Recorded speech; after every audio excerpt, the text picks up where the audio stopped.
My coworker reported me to HR for stealing company equipment. But my manager's expression when he checked the security footage ended her career. Catherine from HR closed the conference room door behind me and gestured to a chair. I sat down, feeling my stomach twist into knots. Across the table sat Vanessa Thornton from accounting, my manager Leonard, and Catherine with a thick folder in front of her. Vanessa wouldn't meet my eyes. She sat with her hands folded, her face arranged in an expression of concerned sadness that looked rehearsed.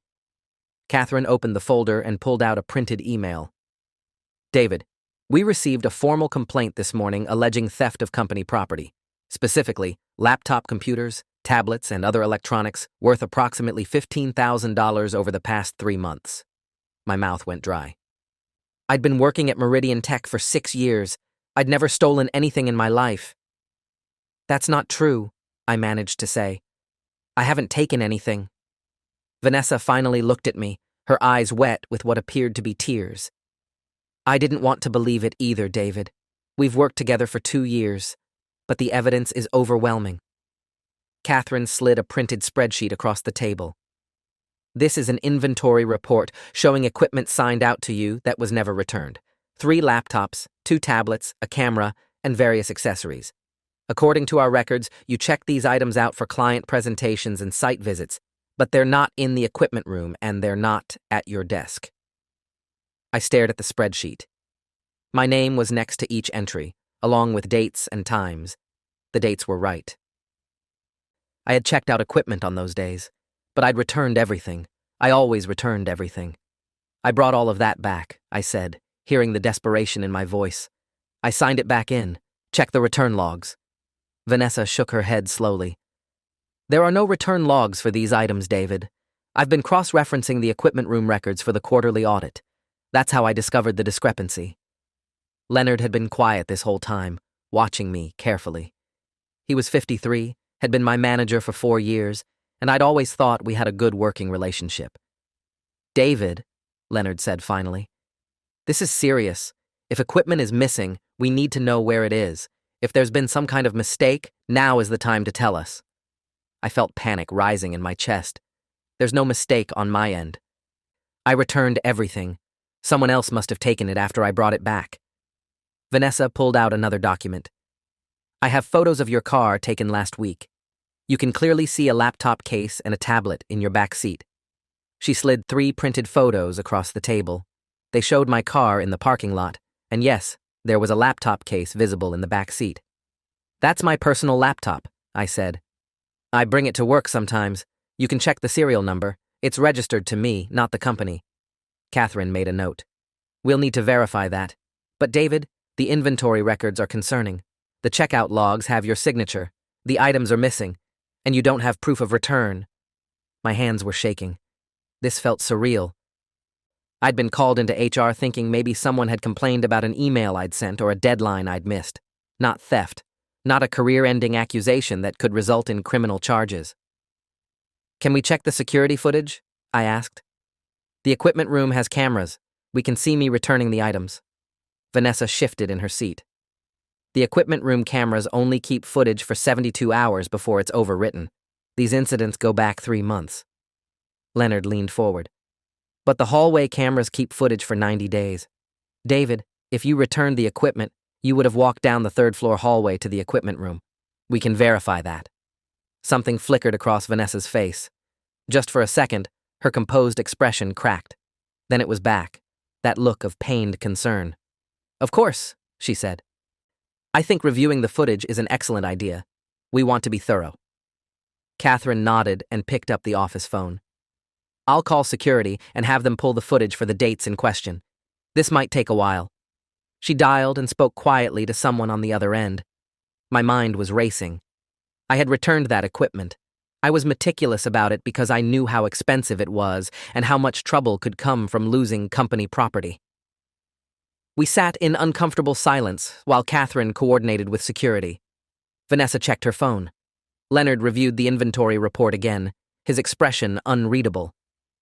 After 15 minutes, Catherine hung up. Security is pulling the footage now.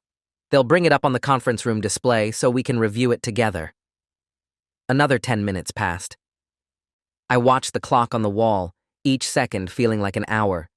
Finally, there was a knock on the door.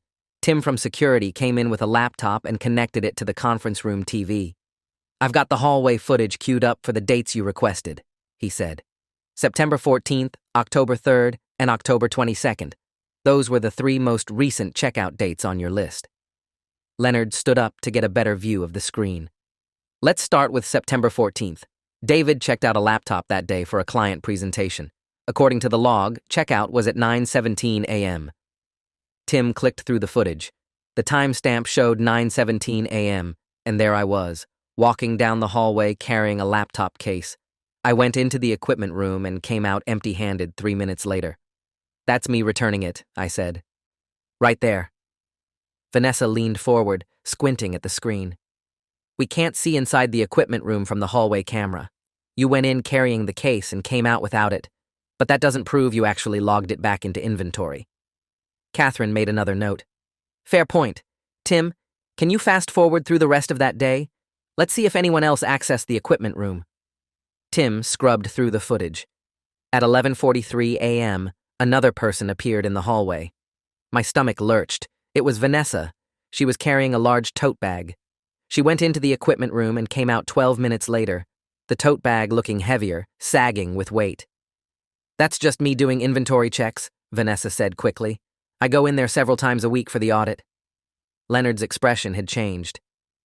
12 minutes is a long time for an inventory check. And what's in the bag?" Vanessa's face flushed. "Personal items. My lunch. I don't see how that's relevant." "Let's check October 3rd, Leonard said, his voice suddenly cold. Tim switched to the next date. Again, I appeared on the footage at 2:34 p.m., going into the equipment room with a tablet and coming out without it 4 minutes later. Then, at 4:17 p.m., Vanessa appeared with the same tote bag. She went into the equipment room and emerged 15 minutes later, the bag clearly fuller than when she went in. "That's very interesting," Leonard said quietly. "Tim, can you check if there are any other dates where Vanessa accessed the equipment room in the past 3 months? Tim typed on his laptop. "Yeah, she's been in there a lot. Usually late in the day, always with that bag. I've got her on camera here going in on, looks like at least 30 different occasions over the past 90 days. The conference room went silent. Vanessa's face had gone from flushed to pale. "I'm doing my job," she said. "I'm the one who does the quarterly equipment audit. Of course I'm in there frequently." Leonard crossed his arms. "Then you should have logs of every visit. Inventory counts, serial numbers verified, discrepancy reports. Let's see them." Vanessa's mouth opened and closed. "They're on my computer. I can get them." "Catherine, can you have someone from IT pull Vanessa's recent file activity?" Leonard asked. Catherine was already on the phone. "I'm calling them now." Vanessa stood up suddenly. "This is ridiculous. I came here to report theft, and now you're investigating me? David is the one who signed out equipment that never came back." Leonard gestured to the screen where the footage was frozen on an image of Vanessa leaving the equipment room with her heavy bag. "David returned the equipment. We can see him on camera. What we can't see is what you were doing in that room for 15 minutes at a time, multiple times, with a bag that looks significantly heavier when you leave than when you enter." I sat there stunned, watching this unfold. Tim had started pulling up more footage dates without being asked. Screen after screen showed Vanessa entering the equipment room with her tote bag and leaving with it bulging. Catherine hung up the phone. "It is remotely accessing Vanessa's computer now. They'll have a report in a few minutes." Vanessa grabbed her purse from the floor. "I don't have to sit here and be accused. I was trying to help this company identify a thief." Leonard moved to block the door. "Actually, you do have to sit here. Until we get to the bottom of this, no one is leaving." Vanessa's carefully constructed composure was crumbling. Her hands were shaking, and she kept glancing at the door. Catherine's phone buzzed with a text. She read it, and her eyebrows shot up. It found something. Vanessa's computer has a folder with photos of equipment serial numbers. Laptops, tablets, cameras. They're cross-referencing the numbers now against our inventory database. My heart was pounding. This wasn't just about clearing my name anymore. Something much bigger was happening. Another text came through to Catherine's phone. She read it and looked up at Vanessa with an expression of cold anger. Those serial numbers match equipment that was reported missing. But IT also found something else. Emails to an account associated with an online marketplace. You've been selling company equipment. Vanessa's face crumpled. This is entrapment. You can't access my personal emails. These were sent from your company email account, Catherine said, her voice sharp, which we have every right to monitor, and they show communication with buyers, arranging sales, negotiating prices. You've been running a systematic theft operation for at least 6 months. Leonard pulled out his phone. I'm calling corporate security and the police. Vanessa lunged for the door, but Leonard blocked her. Sit down, he said. Now. She sat, tears running down her face now. Real tears, not the performative ones from earlier. I needed the money, she said. My husband lost his job. We were going to lose our house. Tim was still going through footage. She's been in the equipment room almost every time someone checked out gear. Looks like she was watching for opportunities. When someone returned equipment, she'd wait a few hours and go back in to take it. Catherine's phone rang. She answered, listened, and hung up. Corporate security is on their way. They want everyone to stay in this room until they arrive. We sat in tense silence. Vanessa had her head in her hands, crying quietly. I felt numb. 20 minutes ago, I was being accused of theft that could have ended my career and possibly sent me to jail. Now my accuser was exposed as the actual thief. Leonard sat down across from Vanessa. How did you plan to frame David specifically? Vanessa didn't look up. I didn't plan to frame anyone specific at first. I just took equipment when I saw opportunities. But then David became a problem. He always returned things the same day. He was meticulous about signing the checkout sheets and the return logs. Last month, he actually noticed a laptop was missing from the shelf when he returned his and reported it to me. I realized he was going to figure out something was wrong eventually, so I started deleting his return log entries and building a case against him. If he was accused and fired, it would explain the missing equipment and stop his questions. The cold calculation in her voice made me feel sick. She'd been willing to destroy my career, possibly my life, to cover her crimes. Corporate security arrived with 2 uniformed officers. A woman in a business suit introduced herself as Helen Ortega from the company's loss prevention department. She took charge immediately. Vanessa Thornton, you're being terminated effective immediately for theft of company property. You'll be escorted from the building after we inventory your workspace and personal belongings. We're also pressing criminal charges. One of the officers read Vanessa her rights. The other started taking photos of the security footage on the screen. Vanessa was sobbing now, pleading. Please, I'll pay it all back. I'll return everything I still have. Please don't press charges. Helen's expression was granite. You stole approximately $45,000 worth of equipment over 6 months. You attempted to frame an innocent employee. You deleted records and falsified inventory reports. This is going to the district attorney. They escorted Vanessa out. I sat there feeling like I'd been hit by a truck. Leonard put a hand on my shoulder. David, I'm sorry you had to go through this. We'll be clearing your record completely and making sure this doesn't affect your standing with the company in any way. Catherine closed her folder. We'll need a formal statement from you about the accusation and the resolution. But Leonard's right. You're completely cleared. In fact, if you'd like to file a complaint against Vanessa for attempted defamation, the company will support that. I nodded, not trusting my voice. Tim started packing up his equipment. For what it's worth, he said, I'm glad we could clear this up. I've seen these cases go bad before when there's no footage or evidence. You're lucky we keep hallway cameras for 90 days. Lucky? I didn't feel lucky. I felt like I'd nearly been destroyed by someone I'd worked alongside for 2 years. Someone I'd chatted with in the break room, shared lunch with occasionally, considered a friendly colleague. The meeting ended, and I walked back to my desk in a daze. My coworkers looked up as I passed. Word hadn't spread yet about what happened, but it would soon. I sat down at my computer and stared at the screen without seeing it. My phone buzzed with a text from Leonard. Take the rest of the day off. Tomorrow too, if you need it. We'll handle everything from here. I drove home, even though it was only 2 p.m. My wife Amy was surprised to see me. Why are you home so early? I told her everything. She listened with growing horror and then pulled me into a hug. Oh my God. David, you could have lost everything. I know. That night I couldn't sleep. I kept thinking about how close it had been. If Leonard hadn't suggested checking the hallway footage, if the cameras only kept 72 hours like Vanessa claimed, if I hadn't been as meticulous about returning equipment, any one of those factors could have changed the outcome. I could be facing criminal charges right now instead of being cleared. The next morning I stayed home as Leonard suggested. Around 10 a.m. he called me. "David, I wanted to update you on what's happening." It did a deep dive into Vanessa's activities.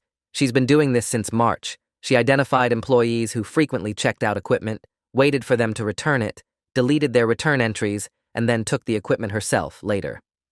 "You're not the first person she tried to frame." My stomach dropped. "What do you mean?"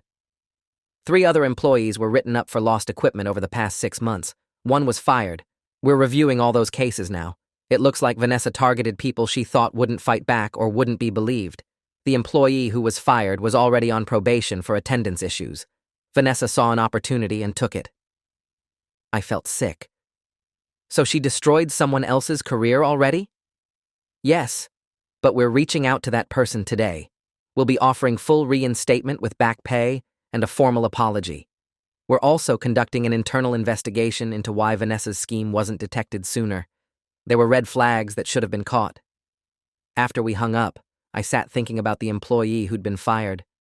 Someone had lost their job, their income, their reputation, all because Vanessa saw them as an easy target. The police called that afternoon.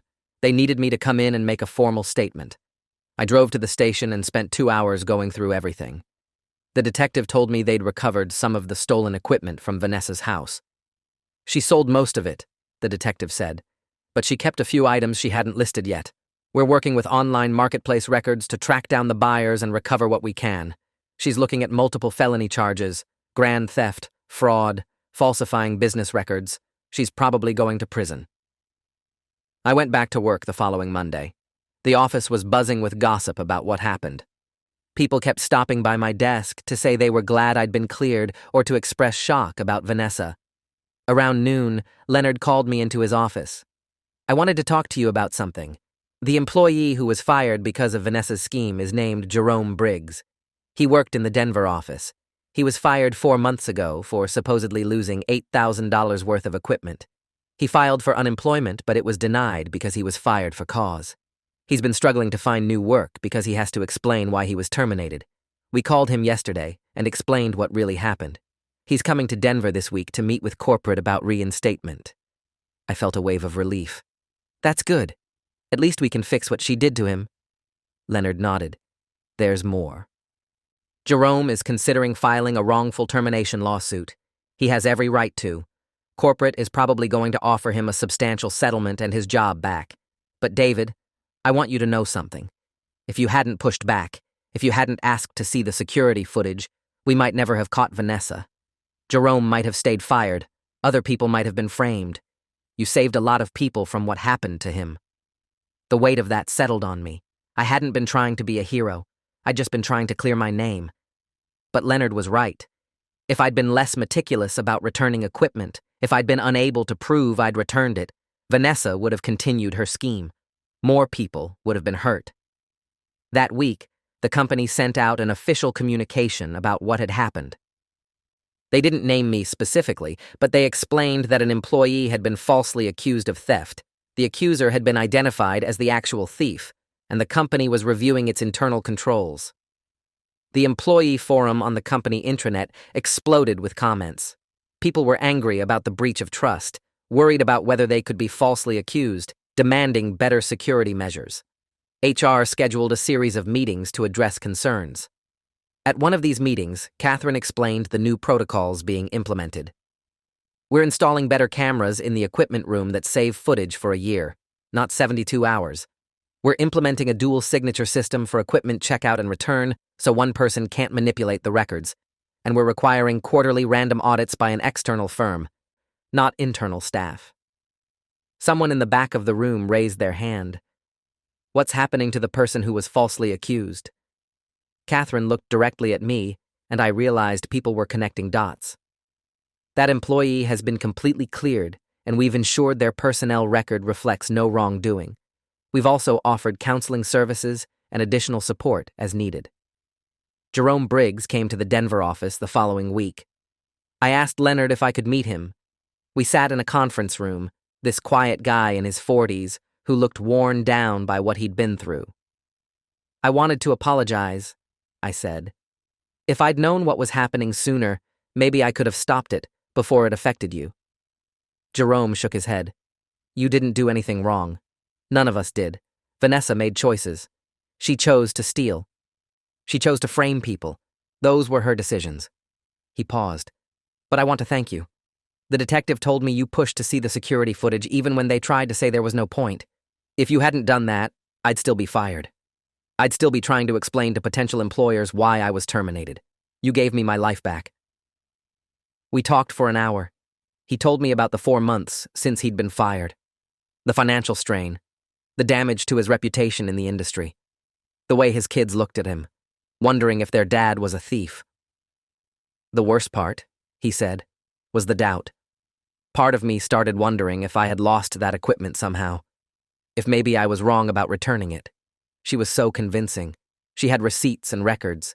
She made me doubt my own memory. I understood that feeling. Even with the security footage, part of me had wondered if I'd somehow made a mistake. Jerome accepted the company's offer of reinstatement with back pay and a settlement. He'd be returning to work at the Denver office in 2 weeks. The local news picked up the story when Vanessa was formally charged. The headlines read, "Corporate employee accused coworker to hide own theft scheme." Her mugshot was all over social media. People who knew her were commenting, shocked by what she'd done. I felt bad for her family, especially her kids. They didn't deserve to have their mother's face plastered everywhere. But I also felt angry. She'd been willing to destroy multiple lives to cover her crimes. The consequences were her own fault. A month after the initial incident, I got called into a meeting with Leonard and 2 people from corporate I'd never met before. They introduced themselves as executives from the legal department. "Mr. Carver," one of them said, "we want to formally thank you for your role in uncovering this theft scheme. Your insistence on reviewing security footage led to the discovery of a major internal crime that had been ongoing for months." The other executive pushed an envelope across the table. "We're offering you a promotion to senior analyst, which comes with a 15% salary increase. We're also providing a one-time bonus of $10,000 as recognition for the losses you could have suffered if this had been handled incorrectly. And we want to offer you a position on the new equipment security task force we're creating to prevent this from happening again." I was stunned. I'd expected maybe an apology and assurance that my record was clear. I hadn't expected a promotion and a task force position. "Thank you," I managed to say. "I didn't do anything except defend myself." "You did more than that," the first executive said. "You trusted your memory and your records even when someone with apparent authority was telling you that you were wrong. You asked to see evidence. You pushed back instead of just accepting the accusation. Those actions protected not just you, but other employees and the company itself. That's exactly the kind of integrity we want to reward and promote." The trial was set for 6 months out. The prosecutor called me as a witness. I'd have to testify about the accusation, the security footage, and what happened in that conference room. Jerome was also on the witness list. So were the 2 other employees who'd been written up for supposedly lost equipment. Vanessa's lawyer tried to negotiate a plea deal, but the DA wasn't interested. The case was too solid and the damage too extensive. 3 weeks before the trial, Vanessa's lawyer called the company. She wanted to plead guilty to all charges in exchange for a reduced sentence recommendation. The DA agreed to recommend 8 years instead of the maximum 15. The company accepted the deal. The guilty plea meant none of us had to testify, which was a relief. I didn't want to sit in a courtroom and relive what she'd done. At the sentencing hearing, which I attended, Vanessa stood before the judge and admitted to everything. She cried while apologizing to the people she'd hurt. The judge was unmoved. "Miss Thornton, you didn't just steal from your employer. You attempted to destroy the careers and reputations of innocent people to cover your crimes. You showed a pattern of manipulation and calculated deception. The damage you caused extends beyond financial loss." The judge sentenced her to 10 years with possibility of parole after 7. She was led out of the courtroom in handcuffs. I felt no satisfaction watching it, just relief that it was over. 6 months after everything started, the company held a meeting to review the new security protocols. I was part of the presentation as a member of the task force. We showed the enhanced camera systems, the dual signature processes, the external audit procedures. An employee raised their hand during Q&A. What happened to Jerome Briggs and the other people who were framed? Leonard fielded that question. Jerome is back working in Denver and doing well. The other 2 employees received formal apologies and compensation for any losses they suffered. All 3 have had their records completely cleared. The office gradually returned to normal. The gossip died down. New people joined the company who didn't know the story, but those of us who'd been through it remembered. I still thought about it sometimes, usually late at night when I couldn't sleep. How different things could have been.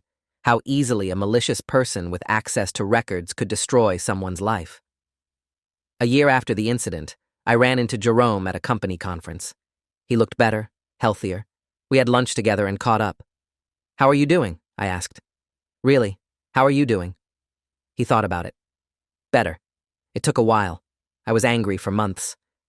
At Vanessa, at the company, at myself for not fighting harder when I was first accused. But therapy helped. Getting my job back helped. Having my name cleared helped. I'm rebuilding." "I still think about it too," I admitted, about how close it was. Jerome nodded. The detective told me something that stuck with me. He said that in cases like this, the victim's behavior is usually what saves them. The fact that you and I were both meticulous about procedures, that we kept our own records, that we didn't just accept the accusations, that's what made the difference. We finished lunch and went our separate ways. I thought about what he'd said, the victim's behavior. It was a stark reminder that in a broken system, you had to be your own advocate. You had to keep records, ask questions, demand evidence. Because there would always be people like Vanessa, ready to sacrifice others for their own benefit. 2 years after the incident, I was promoted again to team lead. Leonard retired and recommended me as his replacement. I got the position. One of my first actions as manager was to implement mandatory ethics training for all employees. Real training, not just checking boxes. We brought in experts to talk about fraud, manipulation, how to recognize warning signs. During one of these sessions, someone asked me to share my experience. I told the story, not hiding anything. The accusation, the fear, the near destruction of my career, the security footage that saved me. "The lesson," I said, "is that you have to trust your integrity, but also protect it. Keep records. Ask questions. Don't accept accusations without evidence. And if you see something wrong, speak up, because silence protects the guilty and exposes the innocent." After the session, several employees came up to me privately. They shared their own stories of being falsely accused or witnessing unethical behavior. One woman told me she'd been blamed for a budget shortfall that wasn't her fault, but had been too afraid to push back. She'd accepted a written warning rather than fight it. "I wish I'd been braver," she said. I told her the same thing Jerome's detective had told him. "It's never too late to advocate for yourself. If that written warning is still affecting you, we can review it." We did review it. It turned out she'd been right to question it. The warning was removed from her file. 3 years after Vanessa's conviction, I got a letter. It was from her. She'd written it from prison, where she still had 4 years left to serve. The letter was an apology, a real one, not the performative kind from her sentencing hearing. She talked about the therapy she'd been doing, the way she'd justified her actions at the time, the regret she carried now. "I destroyed my own life," she wrote, "but I also tried to destroy yours and Jerome's and others. I can't undo that. But I want you to know that I understand now what I did. I see the person I became and it horrifies me. I'm trying to be better, even though I know it doesn't fix what I broke." I showed the letter to Amy. "Are you going to respond?" she asked. I thought about it for a long time. Finally, I wrote back. 1 page. Simple and direct. I told her I appreciated the apology. I told her that Jerome was doing well, that the other employees had recovered, that the company had implemented better protections. I told her that accountability was the first step toward becoming better, and I hoped she continued on that path. I never heard back and didn't expect to. But writing that letter gave me closure I hadn't realized I needed. 5 years after the incident, everything had changed. I was managing a team of 15 people. Jerome had been promoted to senior analyst in Denver. The equipment theft protocols we'd implemented had been adopted company-wide across all offices. And Vanessa Thornton's case had become part of employee training, a cautionary tale about fraud and the importance of verification. I occasionally thought about that conference room, the moment when Leonard suggested checking the hallway footage, the expression on Vanessa's face when she realized she'd been caught. Sometimes I still felt the ghost of that panic, the fear that everything I'd built could be destroyed by someone else's lies. But mostly, I felt grateful. Grateful that I'd kept records, that I'd pushed back, that I'd insisted on seeing evidence. Grateful that the truth came out before irreversible damage was done. And grateful that the system, flawed as it was, had eventually worked the way it was supposed to. Years later, I'd meet Jerome at a conference in Seattle. We'd have drinks at a hotel bar, two people bonded by shared trauma and survival. He'd tell me he was engaged, that he'd been promoted to manager, that his kids were proud of him for fighting back. I'd tell him about my team's successes, about the protocols still protecting employees, about how our experience had changed the company for the better. We'd raise our glasses and toast to truth, to evidence, to the importance of checking the footage, and both of us would understand exactly what we meant. Thanks for watching till the end. Make sure to subscribe and like to not miss the next story.